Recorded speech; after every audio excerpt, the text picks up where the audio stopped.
Hi and welcome to the Ruby Tuesday. My name is Ruben and this is my review for Into the Badlands, an AMC original exclusively on Amazon Prime here in the UK. It has 3 seasons.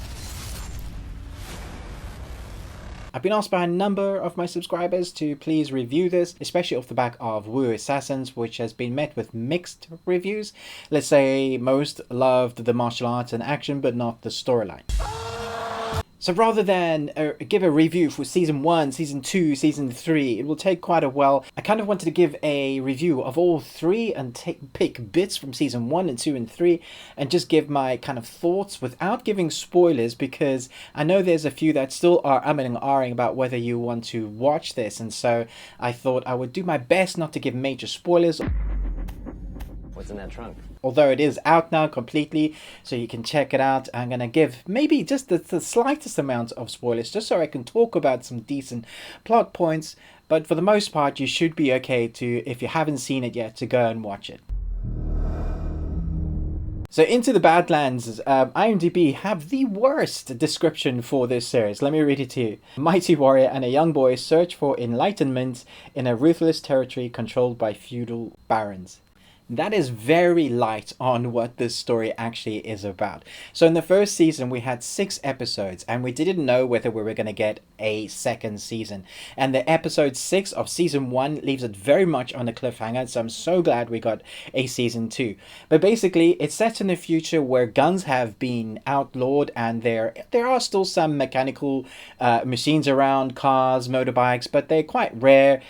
Oil and that kind of stuff is a commodity, but mostly people fight with hand-to-hand combat and martial arts. The Badlands are governed by 7 barons, and we find our protagonist Sonny, who is played by Daniel Wu. He's an American Hong Kong actor, director and producer. He's fantastic at martial arts and really has a great presence about him. So Sonny is the Baron's lead henchman, the lead cog, and the Baron here, who is Quinn, is probably the best guy, the best bad guy. You kind of love to hate him. You wanna kill in my name? In season 1, he is the guy that has the most presence as a bad guy. I love his character. He's that guy that you just, as soon as he's on screen, there's an amazing amount of presence. And whenever he's delivering a line, you're wondering what that character is going to do, but it's so well done because he holds screen. So whoever's on next to him, I kind of feel at times that he's overtaking anybody else on screen. He has such great presence. And I would say that helps Sonny because Daniel Wu is an amazing fighter, but it takes him a while to come into his own character within season 1. I would say that's probably the case about a lot of the characters and actors that are martial artists first before acting in season 1. It takes them a while to come to grips with who their characters are, kind of almost learning to act as their characters, and they become much more believable in season 2. But for season 1, there are standout actors in plot, in development, and drama. Nobody knows what is true. And AMC said right from the get-go that what they wanted was a TV series that would give you week in and week out a martial arts experience back from the kind of the olden days where you had close hand-to-hand combat at its best, wire work that would rival the Hong Kong epics or Drunken Master, those ones that we used to watch, well, like me, that I used to watch as a kid and just kind of fall in love with those martial art films and kind of watch in awe that how the hell did they do that. And so here you've got a mixture of what AMC wanted between martial arts and drama. So it's almost like soap drama in essence, like really drama stuff.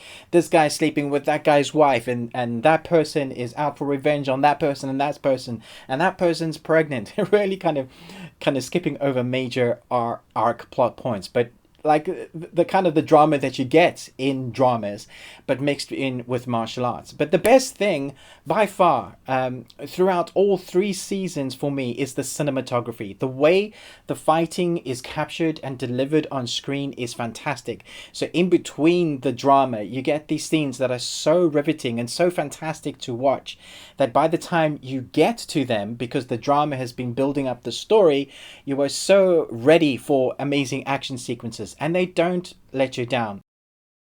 I would say at times the filming is edited more quickly within the fight sequence, and more so in the first season that I wanted. I wanted the camera to step back, and so that we could see all the fighting sequences. And midway through season 1, we do get that. They start giving you space to see the fighting sequences.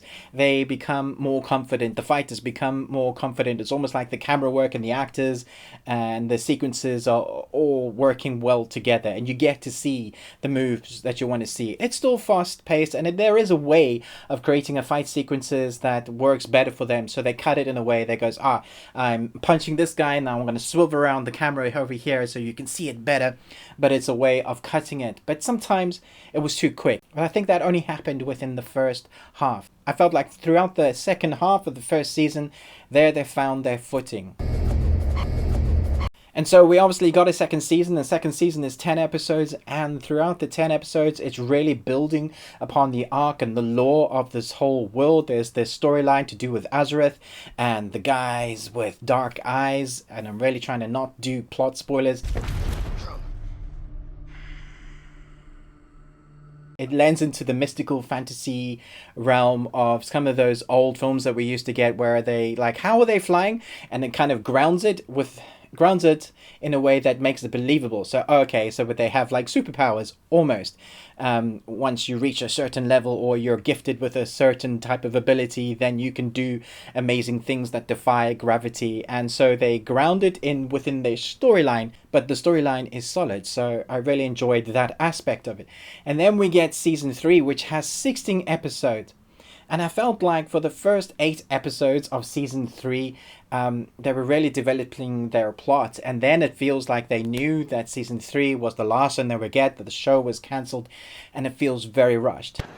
You go first. Not that it isn't enjoyable, and the cinematography is fantastic, because I feel like some shots is just worth dissecting, because every shot is stunningly beautiful. The way they shoot in slow motion with the backdrops and the set pieces, which is so lovingly created. I think this is one of the best martial arts TV series, if not the best, I've ever seen. With Azra. Between the martial arts and the acting and the storyline that was really developed by the time you get to season 3, I feel like they were just starting to get going, and that they had a world to explore. And I feel really sad that we don't get to see that. There are other series that I feel like this has happened with Firefly, that we only ever had 14 episodes, and I feel like there was so much more world to explore there.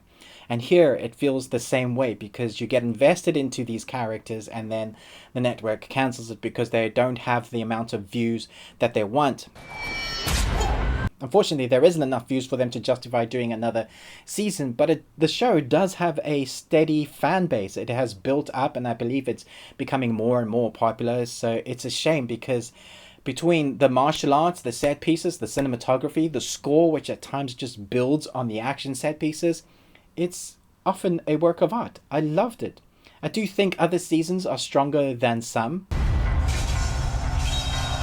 And when it comes to ranking the 3 seasons, it's particularly hard to do, because season 1 had 6 episodes, season 2 had 10, season 3 had 16, and they all feel like different stories, although they are one arc. So season 1, it's basically setting up this world that we need to get used to, and it's a little bit unfair to judge it too harshly, because they do have this whole world to set up. That doesn't take them long to set up the world, and your protagonist and your heroes, and then by the time you hit the end, you have this big cliffhanger. And season 2 is really introducing new characters and more of the arc and the kind of the basis of the storyline for what we get in season 3.